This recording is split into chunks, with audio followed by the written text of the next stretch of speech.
WWE Money in the Bank 2025 results. What a show. Shocking. R-Truth is back. R-Truth attacked John Cena. R-Truth assisted Cody Rhodes and Jey Uso to go over John Cena and Logan Paul. It was masterful. So what happened? It was John Cena, WWE Champion, teaming up with Logan Paul to take on Cody Rhodes and World Heavyweight Champion Jey Uso. It was a main event. You knew something was big was going to happen. You didn't know what was going to happen, and it ended up being R-Truth. So what happened was everything spilled out, everything got crazy, and R-Truth, after John Cena hit Cody in the head with the WWE Championship while the referee was distracted, ran out in a hoodie and attacked John Cena, hit him with the title belt, allowed Cody Rhodes to hit the crossroads to John Cena. 1, 2, 3, babyfaces go over. We don't know, as the recording of this video, whether or not R-Truth re-signed or not, but there was a lot of backlash to his release. Men's Money in the Bank ladder match was an absolute banger. It was a classic. It was everything that you wanted and more. And they even included a spot where you reenacted like you were playing WWE 2K25 and had a bunch of outside interference. Yeah, that's what we got. Seth Rollins versus Penta versus El Grande Americano versus Solo Sikoa, Andrade, and LA Knight. And for the third straight year, WWE did not put the Money in the Bank briefcase on LA Knight. No. Instead, they went with Seth Rollins. A safe pick. A, honestly, worthy pick. But I would have liked to have seen it go on LA Knight. He was really the only other option. But it was Seth Rollins. Now, there was a lot to this match, okay, because they did a bunch of wild spots, as you would figure. It was a better match than the women's, and they had a spot where Bronson Reed and Braun Breaker came out, and they attacked all of the people in the match.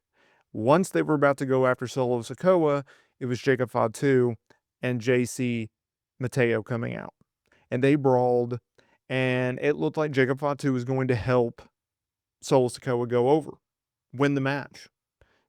Solo was climbing the briefcase, and then all of a sudden, it was Jacob Fatu. Jacob Fatu stopped him from climbing up that ladder, and he super kicked him in the face. He told him that he hated this man, and then hit a splash. It was Seth Rollins and LA Knight going back and forth, only for Seth to go over. He stomped LA Knight into the freaking mat and won the match. Like I said, I would have preferred LA Knight to go over here. They obviously felt like Seth should have won the match. He won the match. We move on with our lives. So we kicked it off with the Women's Money in the Bank contest. It was Rhea Ripley, Stephanie Valker, Roxanne Perez, Naomi, Julia, Alexa Bliss competing for a briefcase in which would get them a championship match of their opportunity within 1 year. It was Naomi going over. She was a betting odds favorite going into the show. And there was a report by Fightful that talent believed that she was going to go over. I 100% agree that this was the right decision. You could make cases for various people in this match. Valker, Perez, Julia, Alexa. Rhea didn't think she needed it. These women went out there and they did everything that they needed to do. It wasn't a super over-the-top Money in the Bank match, but it was a really, really good one. It made sense. I love the fact that, for instance, when Perez and Julia were battling on top of a ladder, they were pulling each other's hair as points. That comes a long way. That gives you realistic expectations of what a ladder match is. It's brutal. It's violent. It's stiff, right? You don't have to throw in a bunch of gymnastic moves to make every move count. I think that's the biggest takeaway that I have from this match. They made every spot matter. And when you can do that, I think it helps the overall flow of the match and it helps things go. They did have a little bit of a slow start, but once they got going, it really picked up. And I really, really enjoyed it. And I thought this was a very solid way to go in terms of opening the show.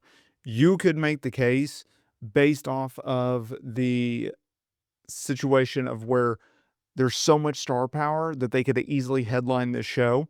I agree with that. I think you could actually make the case that they should have, because I think it was more star power than the men.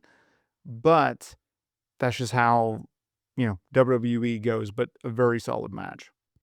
Becky Lynch is your new women's intercontinental champion. She went over Lyra Valkyria, and I love this match. Seth Rollins had predicted going into it that this could easily steal the night in terms of match quality, and he was 1,000% right. These two ladies went out there and put on an instant classic at a show in which is known for its themed theatrics, over the top move sets, and just crazy dives and spots and everything is accordingly.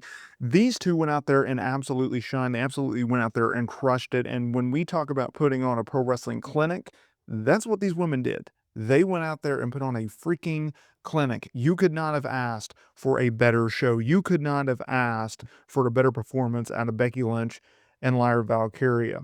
So the finish was interesting. They were trading moves back and forth. Then they went into a sequence where they kept rolling each other up. And it was Becky Lynch who grabbed the tights and pinned Lyra.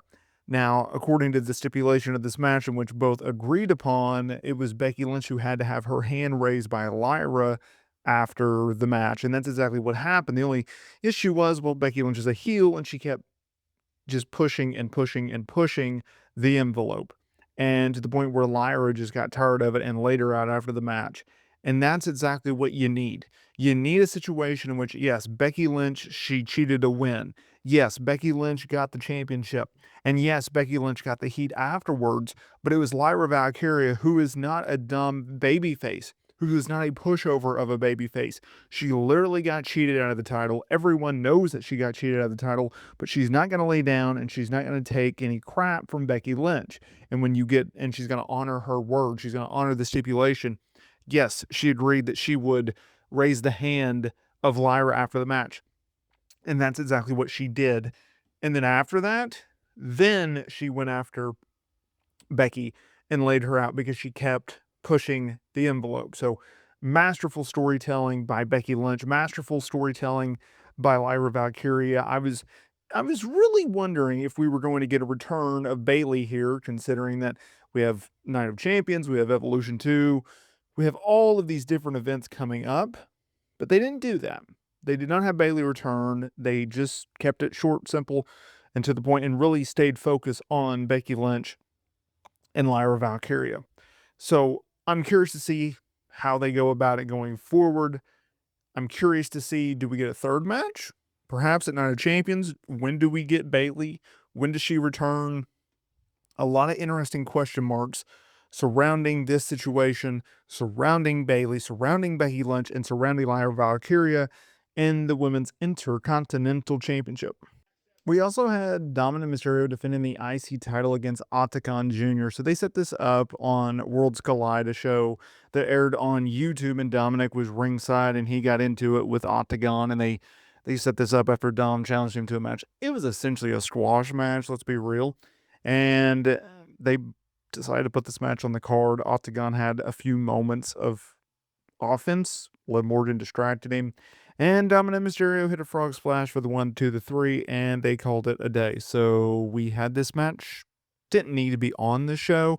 It was nice just to see a difference of Dominic Mysterio being a dominant champion and beating someone up and looking serious and looking like a true champion.